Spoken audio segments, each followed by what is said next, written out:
Hi hello ನಮಸ್ತೆ ಸ್ನೇಹಿತರೆ, welcome back to my channel. ಹಾಗೆ ನಾನಿಲ್ಲಿ ನಿಮಗೆ ಯಾವ ರೀತಿ ಏನು ಈರುಳ್ಳಿ ಏನು ಹಾಕ್ದಲೆ ಚಿತ್ರಾನ್ನ ಯಾವ ರೀತಿ ಮಾಡೋದು ಅಂತ ಹೇಳ್ಕೊಡ್ತೀನಿ. ತುಂಬಾ ಟೇಸ್ಟಿ ಆಗಿರುತ್ತೆ. ನೀವು ಕೂಡ ಒಂದ್ಸಲಿ ಟ್ರೈ ಮಾಡಿ. ಹಾಗೆ ಯಾರೆಲ್ಲ ನನ್ನ ಚಾನಲ್ನ ನೋಡ್ತಾ ಇದ್ದೀರಾ, ಪ್ಲೀಸ್ ಸಬ್ಸ್ಕ್ರೈಬ್ ಮಾಡೋದನ್ನು ಕೂಡ ಮರಿಬೇಡಿ.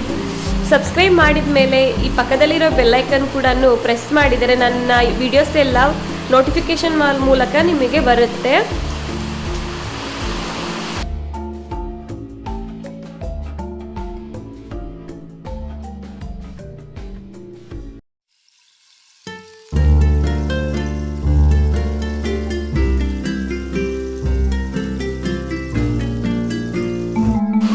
ಹಾಗೆ ನಾನಿಲ್ಲಿ ಮೊದಲಿಗೆ ಒಂದು ಪ್ಯಾನ್ ತಗೊಂಡಿದ್ದೀನಿ. ಪ್ಯಾನ್ಗೆ ನಾನಿಲ್ಲಿ ಕೊಕೊನಟ್ ಆಯಿಲ್ ಹಾಕೊತಾ ಇದ್ದೀನಿ. ನೀವು ಯಾವುದಾದ್ರೂ ಆಯಿಲ್ ಕೂಡ ಸೇರಿಸ್ಕೋಬಹುದು.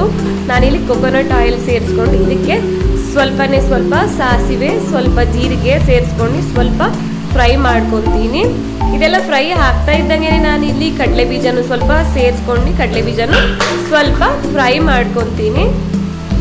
ಎಲ್ಲ ಸ್ವಲ್ಪ ರೋಸ್ಟ್ ಆದರೆ ತುಂಬಾನೇ ಚೆನ್ನಾಗಿರುತ್ತೆ ಚಿತ್ರಾನ್ನ ಜೊತೆ ತಿನ್ಬೇಕಾದ್ರೆ. ಹಾಗೆ ಇದಕ್ಕೆ ನಾನು ಕಡಲೆಬೇಳೆ ಉದ್ದಿನಬೇಳೆನೂ ಕೂಡ ಸೇರಿಸ್ಕೊಂಡು ಸ್ವಲ್ಪ ಹೊತ್ತು ಬ್ರೌನಿಶ್ ಬರೋವರೆಗೂ ಫ್ರೈ ಮಾಡ್ಕೊತೀನಿ.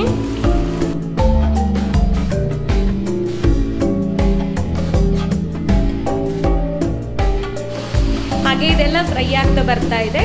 ಇದು ಫ್ರೈ ಬರ್ತಾ ಇದ್ದಂಗೆ ನಾನಿಲ್ಲಿ ಎರಡೇ ಹೆಸರು ಕರಿಬೇವು ಸೊಪ್ಪನ್ನು ಕೂಡ ಸೇರಿಸ್ಕೊಂಡು ಇದಕ್ಕೆ ಹಸಿಮೆಣಸಿನ್ಕಾಯಿನೂ ಕೂಡ ಸೇರಿಸ್ಕೊಂಡಿದ್ದೀನಿ. ಹಾಗೆ ನಾನಿಲ್ಲಿ ಒಂದೆರಡು ಒಣಗಿದ ಮೆಣಸಿನ್ಕಾಯಿನೂ ಕೂಡ ಸೇರಿಸ್ಕೊಂಡಿದ್ದೀನಿ. ಇದಕ್ಕೆ ಖಾರ ಹುಳಿ ಎಲ್ಲ ಚೆನ್ನಾಗಿದ್ರೆ ತುಂಬಾ ಟೇಸ್ಟಿಯಾಗಿ ಚೆನ್ನಾಗಿರುತ್ತೆ. ಸೊ ಹಾಗಾಗಿ ಸ್ವಲ್ಪ ಖಾರ ಜಾಸ್ತಿನೇ ಹಾಕೊಂಡಿದ್ದೀನಿ. ನಿಮಗೂ ಅಷ್ಟೇ ಖಾರ ಯಾವ ರೀತಿ ಬೇಕು ಅಂತ ನೋಡ್ಕೊಂಡು ನೀವು ಕೂಡ ಖಾರನ ಸೇರಿಸ್ಕೊಳ್ಳಿ. ಹಾಗೆ ನಾನಿಲ್ಲಿ ಒಂದೇ ಒಂದು ಕ್ಯಾರೆಟನ್ನು ತುರಿದು ಇಟ್ಟಿದ್ದೆ, ಅದನ್ನು ಕೂಡ ಸೇರಿಸ್ಕೊಂಡು ಸ್ವಲ್ಪ ಕ್ಯಾರೆಟು ಫ್ರೈ ಮಾಡ್ಕೊತೀನಿ.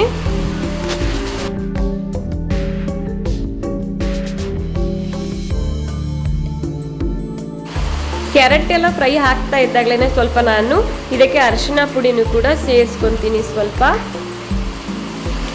ಇದಕ್ಕೆ ಒಂದು ಮಿಕ್ಸ್ ಕೊಡೋಣ.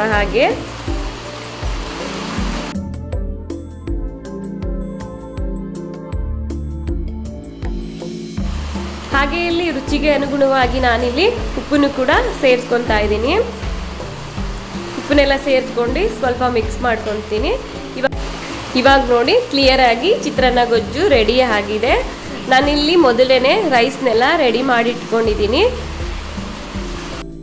ರೈಸ್ನೆಲ್ಲ ಮೊದಲೇ ರೆಡಿ ಮಾಡಿಟ್ಕೊಂಡು ಸ್ವಲ್ಪ ಆರಕ್ಕೆ ಬಿಟ್ಬಿಟ್ರೆ ಚಿತ್ರಾನ್ನ ಗೊಜ್ಜು ಮಾಡಿದ ತಕ್ಷಣನೇ ಮಿಕ್ಸ್ ಮಾಡೋದಕ್ಕೆ ಸರಿ ಹೋಗುತ್ತೆ. ಬಿಸಿ ಇದ್ದಾಗಲೇ ಕಲಸಿದ್ರೆ ಅಷ್ಟು ಚೆನ್ನಾಗಿ ಬರಲ್ಲ ಚಿತ್ರಾನ್ನ ಗೊಜ್ಜು. ಸ್ವಲ್ಪ ಅನ್ನನ ಹಾರೋದಕ್ಕೆ ಬಿಟ್ಬಿಡ್ಬೇಕು. ಇವಾಗ ಗೊಜ್ಜೆಲ್ಲ ರೆಡಿ ಆಗಿದೆಯಲ್ಲ, ಇದಕ್ಕೆ ನಾನು ರೈಸ್ನ ಸೇರಿಸ್ಕೊತೀನಿ.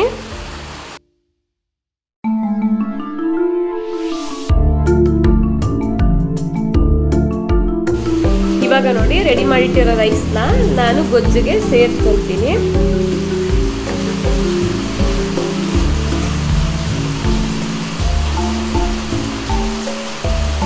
ಹಾಗೆ ಇದಕ್ಕೆ ಮೇಲಿಂದ ಸ್ವಲ್ಪ ಕೊತ್ತಂಬರಿ ಸೊಪ್ಪನ್ನು ಕೂಡ ಹಾಕೊಂಡಿದ್ದೀನಿ. ಇಲ್ಲಿ ನಾನು ಒಂದೂವರೆ ಸಣ್ಣ ಗಾತ್ರದ ನಿಂಬೆಹಣ್ಣನ್ನ ಸೇರಿಸ್ಕೊತಾ ಇದ್ದೀನಿ. ನೋಡಿ, ಇದು ಲಾಸ್ಟಲ್ಲಿ ನೀವು ನಿಂಬೆಹಣ್ಣನ್ನ ರೈಸ್ ಮೇಲೆ ಹಾಕೊಬೇಕು. ಇವಾಗ ನೋಡಿ ನಾನು ರೈಸ್ನ ಮಿಕ್ಸ್ ಮಾಡಿಟ್ಟಿದ್ದೀನಿ. ತುಂಬಾ ಟೇಸ್ಟಿಯಾಗಿ ಬರುತ್ತೆ. ಹುಳಿ ಖಾರ ಆಗಿರುತ್ತೆ. ಯಾವುದೇ ರೀತಿ ಈರುಳ್ಳಿ ಬೇಕಾಗೋದಿಲ್ಲ. ಆರಾಮಾಗಿ ಮನೇಲಿ ಏನು ಇಲ್ಲ ಅಂದ್ರೂ ಕೂಡ ಈ ಥರ ಮಾಡ್ಬೋದು. ಇದಕ್ಕೆ ನೀವು ಕ್ಯಾರೆಟ್ ಸೇರಿಸಲೇಬೇಕು ಅಂತೇನಿಲ್ಲ. ಕ್ಯಾರೆಟ್ ಇಲ್ದೆಲ್ಲೂ ಕೂಡ ಈ ಚಿತ್ರಾನ್ನ ಮಾಡ್ಬೋದು. ಕ್ಯಾರೆಟ್ ಹಾಕಿದ್ರೆ ಇನ್ನು ಸ್ವಲ್ಪ ಎಕ್ಸ್ಟ್ರಾ ಟೇಸ್ಟ್ ಬರುತ್ತೆ. ಹಾಗಾಗಿ ನಾನು ಸ್ವಲ್ಪ ಕ್ಯಾರೆಟ್ನು ಕೂಡ ಸೇರಿಸಿದ್ದೀನಿ. ಈ ಪುಟ್ಟ ರೆಸಿಪಿ ನಿಮಗೆ ಇಷ್ಟ ಆಗಿದೆ ಅಂತ ಅಂದ್ಕೊಂಡಿದ್ದೀನಿ. ಇಷ್ಟ ಆದಲ್ಲಿ ಪ್ಲೀಸ್ ಸಬ್ಸ್ಕ್ರೈಬ್ ಮಾಡಿ. ಹಾಗೆ ನಿಮ್ಮ ಫ್ರೆಂಡ್ಸ್ ಆ್ಯಂಡ್ ಫ್ಯಾಮಿಲಿಗೂ ಕೂಡ ಶೇರ್ ಮಾಡಿ. Thank you for watching. Love you all.